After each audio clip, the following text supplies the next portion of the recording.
Buenos días, continuamos con el desarrollo del sistema nervioso viendo el sistema límbico, que es el sistema que está relacionado con el aprendizaje y las emociones. Bueno, el sistema límbico está formado por una serie de estructuras. Límbico significa limítrofe, o sea que es una serie de estructuras que rodean al cuerpo calloso y también al diencéfalo. Nosotros vamos a ver la función del giro cingulado que se encuentra en el lóbulo temporal y parietal, el hipocampo que se encuentra en el lóbulo temporal y por delante del hipocampo en sentido rostral se encuentran las amígdalas. Bueno, el término hipocampo significa caballito de mar. En realidad la forma de caballito de mar no se ve en este corte, que es un corte sagital, sino que se observa en un corte que se realiza en forma coronal. Ahí se ve la forma de caballito de mar.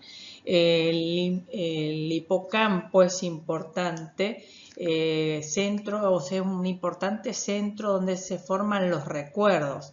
O sea que es ahí donde se organiza toda la información y las experiencias sensitivas.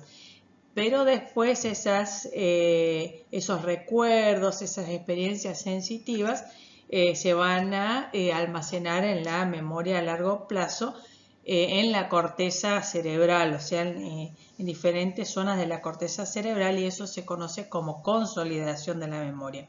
O sea que el hipocampo juega un papel importante en la memoria a largo plazo. No es que se almacena ahí la memoria a largo plazo, sino que es el cerebro, es el que va a llevar a cabo esa función de almacenar la información en la memoria a largo plazo, pero gracias a que el hipocampo facilita esa vía. O sea, lo que hace el hipocampo es que se cree que durante el sueño se reproducen esos recuerdos de manera repetitiva para que la corteza cerebral, que es un aprendiz muy lento, forme los recuerdos a largo plazo, o sea, se almacena esta información en la memoria a largo plazo.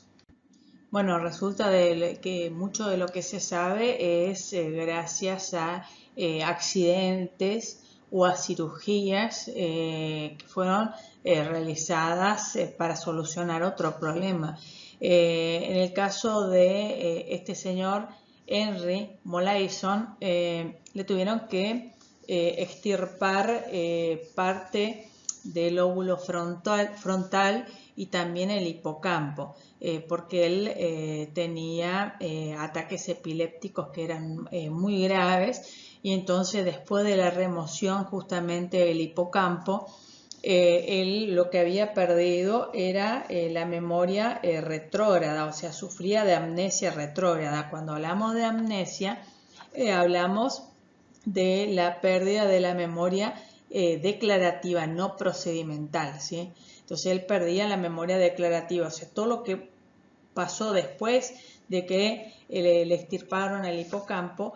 Él, por ejemplo, iba a visitar a su médico, hablaba con su médico y a los 2 o 3 días se le preguntaba y él desconocía, él negaba completamente de que había ido a visitar al médico y que había hablado con él. Bueno, existen 3 tipos de memoria. La memoria inmediata, donde se puede mantener algún recuerdo, pero durante un periodo muy corto, por ejemplo, unos 4 segundos, más de eso no.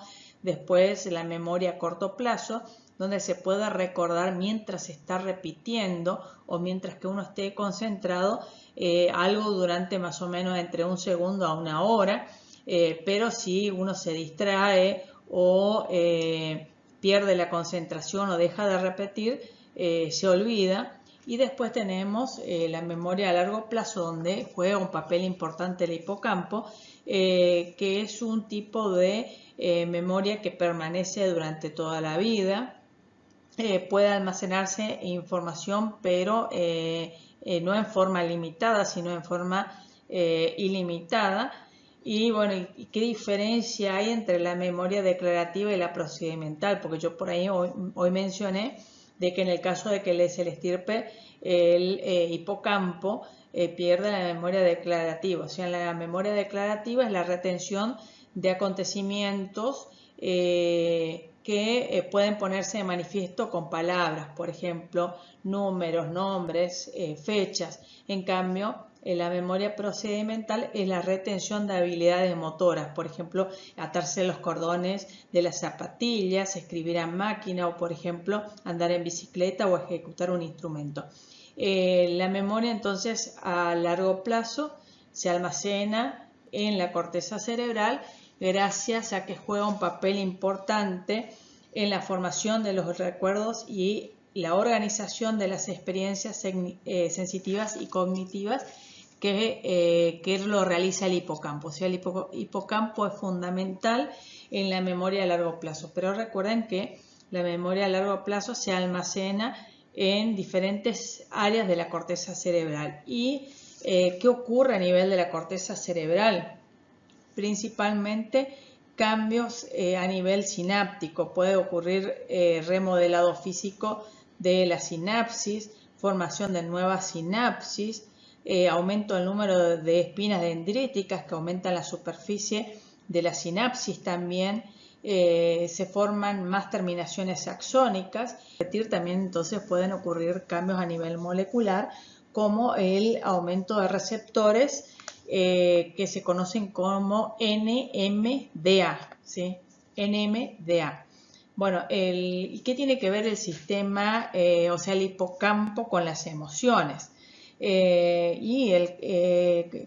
emociones juegan un papel importante porque si las emociones son fuertes, puede pasar, o sea, pueden almacenarse esos recuerdos en la memoria remota o en la memoria a largo plazo en forma mucho más consolidada. Pero también a veces hay información que está almacenada en la memoria a largo plazo y que no se puede acceder a ella. ¿Cuándo? Y eso se conoce como amnesia post-trauma emocional. Porque si una persona, por ejemplo, está estresada, libera mucha cantidad de una hormona que se conoce como cortisol. Y tanto las amígdalas como el hipocampo tienen muchos receptores para el cortisol, entonces se ven colapsados y entonces no se puede acceder a esos recuerdos. Entonces acuérdense de que si bien en el caso de la amnesia post-trauma emocional, la persona no es que pierde esos recuerdos a largo plazo, sino que no puede accederlo porque el hipocampo y las amígdalas están colapsadas por la cantidad de cortisol que están adheridos a sus receptores. Bueno, la amígdala está relacionada con las emociones. La amígdala recibe información de los órganos sensoriales, de la vista, del oído, del gusto, del olfato, y va a mediar las respuestas ante esos estímulos que son, o sea, va a mediar respuestas emocionales ante esos estímulos, como por ejemplo si el olor es agradable o desagradable, si el sabor es agradable o es repugnante, o si ese animalito que se está viendo es hermoso o puede causar temor, si la música, por ejemplo, es placentera o no. Entonces, la amígdala está comunicada con, por un lado, se comunica con el hipotálamo y con el tallo encefálico y va a producir respuestas desde el punto de vista somático y autónomo también. Desde el punto de vista somático, las respuestas pueden ser